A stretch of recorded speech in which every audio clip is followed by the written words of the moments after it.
Tomohiro keeps trying to nudge Shoya towards developing a romantic relationship with Shoko. First, he encouraged Shoya to stop worrying about whether or not he was allowed to see her and just go and talk to her. Secondly, he confronted Yuzuru when she tried to keep them apart. Thirdly, he prompted Shoya to get her email address. His fourth and most heavy-handed intervention occurs when Shoya decides to track down Miyoko.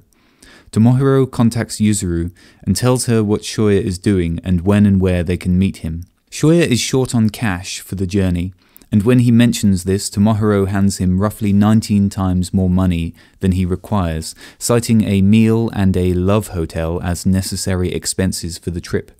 When Shoko appears, Tomohiro excuses himself, leaving them alone together. Shoya had intended to find Miyoko on his own. Tomohiro saw to it that Shoya ended up spending an evening with Shoko. In Volume 2, Tomohiro showed up at Shoya's house to show him the flyers for the film contest. Shoya must have just ignored the flyers because when Tomohiro leaves another one on Shoya's desk, Shoya reacts as if he has never seen it before. His first response is to get excited at the prospect of winning the prize money, but when Tomohiro asks Shoya if he wants to enter, Shoya is instantly able to list 3 reasons why he can't do it. Tomohiro rejects these objections and tries to guilt-trip Shoya into agreeing to make a movie by mentioning the 30,000 yen that he lent to Shoya. Tomohiro gave this money to Shoya with the expectation that Shoya would use it to take Shoko on a date, but Shoya was so self-conscious around Shoko that he barely even spoke to her during the excursion. Tomohiro is incredulous when he discovers that Shoya failed to spend any of the money. Miyoko invites Shoya to hang out with herself and Shoko.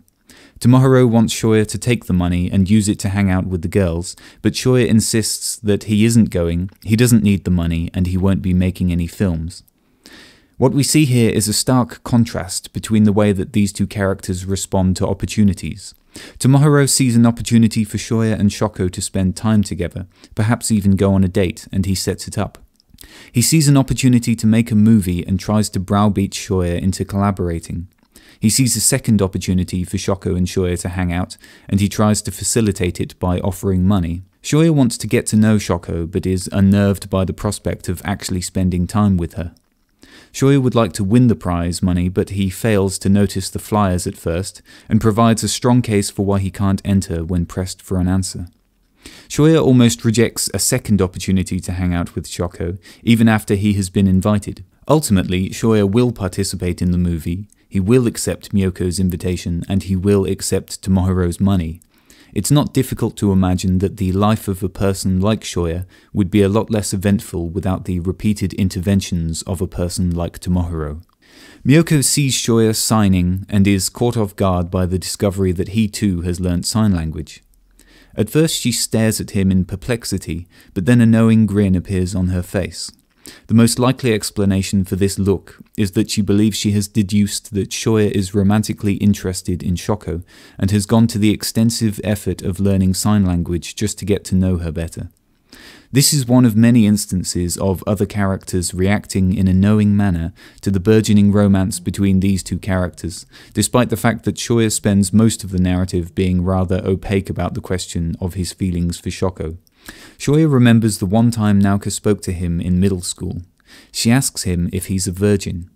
It's a revealing line because it superficially seems like the kind of line we would expect from a tough, unfiltered girl like Naoka, but this surface element conceals an underlying genuine interest in Shoya. She's saying something that the cool kids would say, but she also genuinely wants to know the answer because she is emotionally invested in his romantic life. Our knowledge of Naoka's feelings for Shoya allows us to understand this scene from her perspective as well as from his. We can see a willfully tactless girl asking a boy a question that will probably make him uncomfortable, but we also see a girl trying to conceal her feelings for this boy. The same is true later in the volume when Shoya describes his memories of Naoka to Tomohiro. He describes a girl who was always paired up with him, who gave him a hard time, and was regarded as attractive. When you read these scenes for the first time, you will probably understand them from Shoya's perspective, but when you reread the manga, you will be aware that Naoka is infatuated with Shoya, and you will see these scenes from her perspective. They kept being paired together because Naoka kept engineering that result. In Volume 1, Shoya complains that he will be sat next to Naoka for another year, but he misses the moment seconds earlier when she asks to swap with Miyoko with the intent of sitting beside Shoya. She kept going to his salon because he lived there and she wanted to see him. Naoka may behave aggressively towards several characters, but the only character that she teases is Shoya. Shoya has the impression that Naoka is popular with boys because Naoka cultivates that impression in the hope that it will make him jealous. Even at the very end of the series, when the characters are aged 19 or 20, Naoka is still making up stories about her romantic exploits in the hope of making Shoya jealous. Inside the cat cafe, this cat becomes the only character in the series to break the fourth wall. Naoka outlines the possibility that cats may have contempt for us, even though they seem friendly. On a subtextual level, this describes what is happening here, with Naoka being genial towards Tomohiro, a boy that she finds repulsive. Naoka asks them if they want to become members of the cat cafe. Membership in the cafe can be read as a subtextual means to illustrate the boys' respective levels of sexual interest in Naoka. Tomohiro eagerly accepts the offer, Shoya declines. At this point in the story, Tomohiro has learned 3 things about Shoya's childhood friendship with Naoka. They were paired up often, she used to give him a hard time and fight with him, he used to talk to her more than any other girl. From just these 3 pieces of information, Tomohiro correctly guesses that Naoka likes Shoya, something Shoya never manages to figure out himself, even after he discovers her waiting for him in his bed. We could argue that this indicates that Tomohiro has an unusual knack for intuiting the thoughts and feelings of the people around him, and I think this is correct to some degree. But I also think it is more correct to say that Shoya is just really obtuse when it comes to reading the people around him. He misses the fact that both Naoka and Shoko have feelings for him. He swallows the rather implausible story that Yuzuru is Shoko's boyfriend and that they took a bath together. It takes 2 or 3 goes before he picks up on Tomohiro's hints about the 2 of them making a movie together.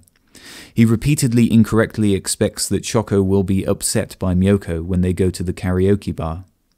I could go on compiling a substantial list of social situations that Shoya misinterprets, but instead I'll simply conclude with this assertion. Of all the major characters in this series, our protagonist appears to be the one least well equipped to comprehend the people around him. Shoya is someone who tends to rationalize everything. He always needs a good reason for everything he does. He doesn't seem to have a knack for choosing or rejecting a course of action on the basis of whether or not he wants to do whatever it is.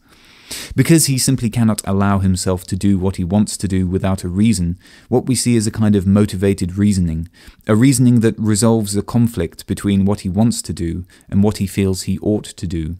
In Volume 2, Shoya desperately wanted to see Shoko so he could develop their friendship, yet he also had a strong sense that he didn't deserve to be her friend. When his bike is stolen, he takes this as a sign that he shouldn't go to see her.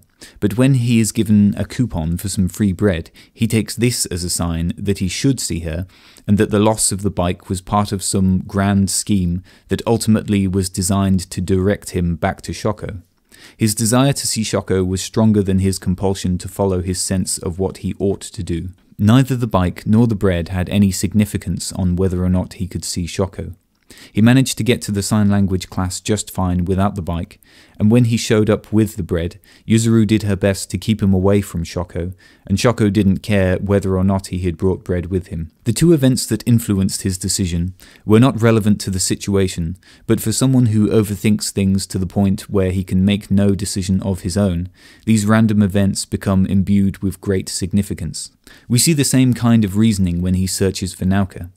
The same distress that Shoya attaches to his memories of Keisuke and Kazuki seems to also be attached to Naoka, but to a lesser degree. Shoya wants to avoid seeing her again, but when he examines the situation, he concludes that he ought to explore the option of reconnecting with Naoka, simply to provide Shoko with another friend. However, there is a very low probability that Shoko and Naoka could ever be friends, so this time Shoya's sense of ought is a lot weaker than his sense of want. When Shoya fails to find Naoka, he says, "Since I didn't run into her today, I get the feeling I wasn't meant to find her.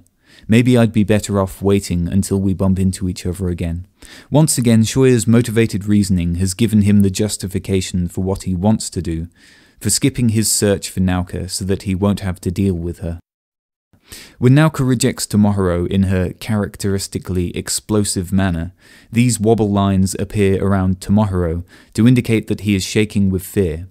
For much of the rest of the series, whenever he is around her or whenever she is mentioned, these wobble lines will appear around him to indicate his fear of Naoka. Tomohiro tells Naoka that he was just testing her to see if she was a good match for Shoya. He does the same thing with Yuzuru when it is revealed that she is Shoko's little sister, after Shoya and Tomohiro have been regarding her as a boy.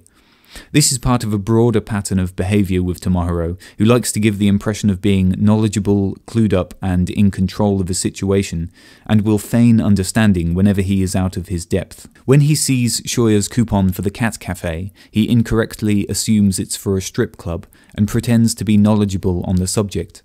Whenever anyone asks him about his friends, he runs off a list of made-up names. When Shoya asks him about the girl from the cat cafe, Tomohiro pretends that they are dating. I think it's the same basic impulse that leads him to make up a story about the reason Shoya jumped into the river. Tomohiro calls it public relations, which is probably a good euphemism for this habit of his, providing people with an exaggerated or entirely fabricated rendition of events in order to make the best impression on others. Miki asks Shoya to wait for her after school. Tomohiro has an intuition that something fishy is going on. Shoya, however, is entirely unsuspecting and thinks Tomohiro is acting strangely. Tomohiro turns out to have been right. The situation was a setup for an encounter between Naoka and Shoya. This is another scene that demonstrates that Tomohiro's social instincts are a lot more highly developed than Shoya's. Naoka notices that Shoko has a pouch from her cat cafe. Shoya reveals that he gave it to her. Naoka doesn't seem able to react to this. In the space of a moment, she has to pivot from viewing Shoko as a figure of ridicule from her past, to being her rival for Shoya's attention. Furthermore, the reason Shoya had the pouch to begin with was because she had handed him one, containing a note, as a way for her to convey her feelings for him. In an earlier scene, 4 different female acquaintances of Shoya's express an interest in the pouch, but Shoya insists on giving it to Shoko. When asked to give a reason for his decision, Shoya asks a little defensively why he needs a reason. This is taken as an indicator that Shoya's actions are motivated by a romantic interest in Shoko. The same implication is contained within the scene a few pages earlier, when Naoka says the exact same line in response to being asked about her interest in Shoya. Another thematic layer is added when we consider that what Shoko is doing in this scene is purchasing a gift for Shoya, which she will use as a way of demonstrating her affection for him. It also seems like she is probably using the pouch to carry the money with which she will make the purchase. When Shoko sees Shoya with Naoka and Shoya fails to show up for their weekly rendezvous at the bridge, Yuzuru and Shoko wonder if Shoya has started dating Naoka and has lost interest in Shoko. Shoko sends Yuzuru to give the present to Shoya rather than giving it to him herself. When Yuzuru asks about his relationship with Naoka and Shoya describes her as another face in the crowd, Yuzuru decides not to give the present to Shoya and to make Shoko do it instead. The present is used as a symbol for the deepening of Shoko and Shoya's relationship. It is because Shoya is still emotionally available that Yuzuru determines that Shoko ought to give him the present directly, rather than by proxy. The pouch comes from Naoka as a means of communicating her affection for Shoya, is redirected from Shoya to Shoko in a manner that indicates his affection for her, and then is used by Shoko to purchase a present that will indicate the reciprocation of his feelings for her. What we have here are the dynamics of a love triangle illustrated by a single object and the manner in which it passes from one character to the next, influencing the story as it goes. Naoka begins laughing hysterically, although it is almost certainly a fake laugh. Her hysteria reaches a peak when she realizes that Shoya has learned sign language just to communicate with Shoko. Shoya can't figure out why Naoka has tracked him down. She asks him how long he and Shoko have been dating. He reiterates that they're just friends. She says, "So I cried for nothing." She is dropping increasingly unsubtle hints to get Shoya to understand that she's into him, but Shoya somehow still resists this understanding. Yuzuru goes to see Shoya to give him Shoko's present, but instead she ends up hanging around, eating cookies and watching TV. Shoya wonders why she's still hanging around. When she leaves, she sees Naoka outside. She runs off. Naoka suggests to Shoya that Shoko might secretly hate him and is really hiding her true feelings behind her polite smile. Naoka's words upset Shoya and he starts scratching his arm impulsively. This is another good example of Shoya's tendencies to assume the worst when it comes to the opinion that others hold of him, and also to be way off base about what others are thinking and feeling. He seriously entertains the notion that he is despised by a girl who is literally days away from declaring her love for him. Yuzuru reappears and contradicts Naoka's last statement. This tells us that Yuzuru has been in the background the whole time, eavesdropping on the conversation. This is typical behavior for Yuzuru. She spied on Shoya's reunion with Shoko and took photos. She eavesdropped on Shoko's second conversation with Shoya. When Shoko asks if Shoya has Miyoko's contact information, Yuzuru is again watching from afar. When Yuzuru first meets Miyoko, Shoya says, "I didn't know you were here, Yuzuru," implying that she insinuated herself into the scene without drawing anyone's attention. Interestingly, Yuzuru then accuses Shoya of being a creep for watching people from afar, despite the fact that this is something that she does often. She films Tomohiro's disastrous attempt at hitting on Naoka without Naoka ever realizing she was there. In Volume 4, before they board a train to visit a theme park, even though Yuzuru is with the group, we see her sat on the stairs watching the group from a distance, removed from the sphere of social interaction. In Volume 6, after a violent confrontation between Naoka and several other characters, Naoka calls out to Yuzuru, who she has spotted lurking behind a wall, watching, as ever, from afar. Clearly hanging in the background and observing people without dealing with them directly is the mode of social interaction that comes most naturally to her. It's interesting to contrast this with the way she can behave when addressed directly by someone who comes up close to her. When they are properly introduced, Naoka leans in, calls her a cutie pie, and Yuzuru leans backward away from her and stammers. Yuzuru gets very nervous when she is overwhelmed by a crowd of girls outside the fashion show in Volume 7. When she first meets Miyoko, Yuzuru looks down, leans backward and mutters quietly. Shoya wonders why she's being so bashful. It's a reasonable question considering that Yuzuru is anything but bashful when she first meets Shoya and Tomohiro. She denies Shoya entry to the class, she repeatedly insults Tomohiro, and then she does a flying kick that knocks Shoya off his bike. If anything, you would describe her as extremely self-confident, assertive, and unself-conscious. It begs the question of why Yuzuru should be very awkward around some people and very confident around others. I note two factors that differentiate these situations. Firstly, the situations where she is confident are confrontational in nature. She's telling Shoya to go away or kicking him off his bike or being manhandled by Tomohiro. The situations where she's uncomfortable are friendly ones. She is being complimented. The other person is putting their face right up to hers, smiling and making eye contact. The other difference is that in one case her interlocutors are male, and in the other they are female. Perhaps she's more in her natural element in confrontational settings than in friendly ones. Perhaps she's just one of those girls who feels more comfortable around boys than around members of her own sex. Naoka's words were designed to fill Shoya with doubt and anguish. Yuzuru's words are designed to counteract the effect of Naoka's words. She then tells him that he's having a positive effect on Shoko, tells him to stop brooding, and tells him to come and see her sister the following week. This sequence, starting with Yuzuru hanging out aimlessly at Shoya's house, marks a major development in Yuzuru and Shoya's relationship. The first words Yuzuru says in the series are that she hates Shoya. The first time she intervenes in the story is to prevent Shoya from seeing her sister. She has progressed from hating him and trying to keep him away from her sister to hanging out with him regularly, trying to make him feel better, and trying to set him up with her sister. Their friendship will deepen even further in Volume 4, but this sequence alone is a demonstration of how comfortable they have become in each other's company and how much they care for each other.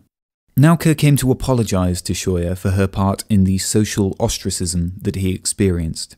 Shoya rejects Naoka's apology on the grounds that he can't forgive her until she apologizes to Shoko. The issue here is that Shoya has become so wrapped up in Shoko as his own creation myth that he tends to view the people around him as being a part of that narrative. The only meaningful function of Naoka in his life is the part that she played in Shoko's life. Naoka must atone for the original sin of bullying Shoko before Shoya can forgive her. In his mind, their shared part in Shoko's life has entirely eclipsed his own relationship with Naoka. He has completely disregarded the fact that this is another person with whom he shares a personal history that exists independently of Shoko's narrative. When Shoya asks Miki about finding Miyoko, Miki mentions that Miyoko goes to school with Naoka. Shoya thanks her and walks away. This speech bubble, containing a lacuna, suggests that Miki is watching him silently, pondering something. Naoka gets Miki to give Shoya her email address. Shoya does not take the slip of paper and asks her to tell Naoka that he doesn't want to contact her. The expression on Miki's face suggests confusion, perhaps even anger, as if Shoya is behaving in a manner that is incomprehensible or improper. Miki next uses subterfuge to contrive an encounter between Naoka and Shoya. When Shoya wants to apologize to Naoka, he asks Miki for Naoka's email address. Miki smiles and says, "See, I told you you'd need it," then wishes him good luck. Shoya is confused by Miki's comment. Taken as a whole, this sequence of scenes suggests that Miki knows that her friend Naoka still has feelings for Shoya, and she endeavours to be instrumental in bringing them together. She is confused or annoyed by Shoya's refusal to speak to Naoka. Perhaps she feels Shoya has sabotaged her plan or has violated some fundamental principle of how boys are supposed to behave when a girl makes advances on them. When Shoya finally asks for Naoka's email address, Miki is pleased and wishes him good luck because she mistakenly assumes that Shoya is finally complying with her expectations of how this scenario is supposed to play out and is intending to start dating Naoka. This sequence establishes 3 character elements. 1. Miki is friends with Naoka. 2. Naoka is proactive in her campaign to claim Shoya as her boyfriend. 3. Miki has an inclination to insidiously influence the lives of those around her and will become visibly pleased or displeased based on the degree to which people fall in line with her plans. Shoko tries to talk to Shoya using her voice, but he can't understand her deaf accent. She looks unhappy and asks him if she sounds weird. Shoya simply replies, "Yeah."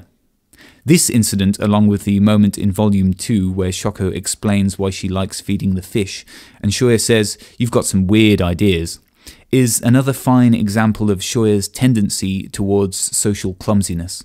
Shoya reassures Shoko and then they share a brief, happy moment together, a moment that rapidly transitions into an awkward silence. Just like earlier on the train, where Shoya couldn't decide what to say to her, he still doesn't seem to know how to make conversation with her. Shoya desperately wants to get to know her better, but instead he has to get on his bike and ride off. At this point, Shoya needs to learn to be less cautious about what he says to her, and just say whatever comes into his head, rather than worrying about saying the wrong thing. Shoko is a very polite and accepting person, and I think Shoya would struggle to come out with any pronouncements that would make her think less of him. We see with his confused concatenation of heavy-handed compliments in Volume 4, or the bewildering manner in which he announces his intended career path in Volume 7, that Shoko can always be counted on to muster a gracious response to his ramblings. Shoya needs to be less cautious with her, because he stands to gain a lot by talking to her, and is unlikely to say anything that would make the thread of conversation entirely irretrievable. When he talks to Shoko, his instincts for detecting social peril appear to be set at a counterproductively high level. Shoya laments a lost opportunity to learn more about Shoko. He ruminates on the question of why he finds it hard to talk to her, and considers that if he learns more about her, he will start thinking about his former self. I think the opposite is true. We see on the train that Shoya watches her for a while, trying to think of something to say, and eventually starts thinking about his complicity in her ruined childhood and how sad it makes him feel. But he was thinking about what to say to her for a while, and eventually started thinking about his past as a result of not talking to her. If he had been talking to her, he would be thinking about whatever they were talking about, instead of falling into his default mode of silently brooding. I think he has confused cause and effect here. Brooding about his past is something that occurs to him while he tries to think of what to say to her, and is perhaps caused by the fact that he thinks about speaking to her instead of just speaking. It is not brooding, but indecision, that is the cause of his inability to talk to her. As Shoya rides away from Shoko, he considers that she has changed, and wonders why. In Volume 4, Naoka criticizes Shoko for never being open about what she is thinking and feeling. Shoko writes a letter to Naoka where she explains that she has always stuck with a forced smile and neutral responses like "I'm sorry" and "thank you" because she always struggles to follow what people are saying, and so is simply trying to avoid making any mistakes in her interactions. The change that Shoya notes is a change from an aloof, polite demeanour and a non-committal style of interaction to a more natural style of communication, where she is more inclined to be open and upfront with others. This change is initiated by Shoya's act of returning to Shoko, an object that functions as a symbol for her efforts to connect emotionally with others. The visible changes are moments where Shoko becomes more expressive and emotionally engaged with others than she previously would have. The first instance is in Volume 2, when Yuzuru notes that Shoko has become genuinely angry with her for the first time that she can recall. This reaction occurred in response to Yuzuru getting Shoya suspended by posting a fake news article. Volume 2 concludes with Yuzuru and Shoya observing Shoko smiling in a genuine way that is entirely new to them. In Volume 3, Tomohiro and Shoya are both surprised by how much fun Shoko is having with Myoko. Shoko becomes visibly upset when Shoya won't tell her what he and Naoka were discussing. Yuzuru is surprised by this anxious smile as Shoko waits for Shoya to arrive. And finally we see the emotional dogleg that Shoko takes when Shoya upsets her and then reassures her. This episode brings us up to date, although the most dramatic example of Shoko's newfound habit of expressing her feelings occurs just moments later.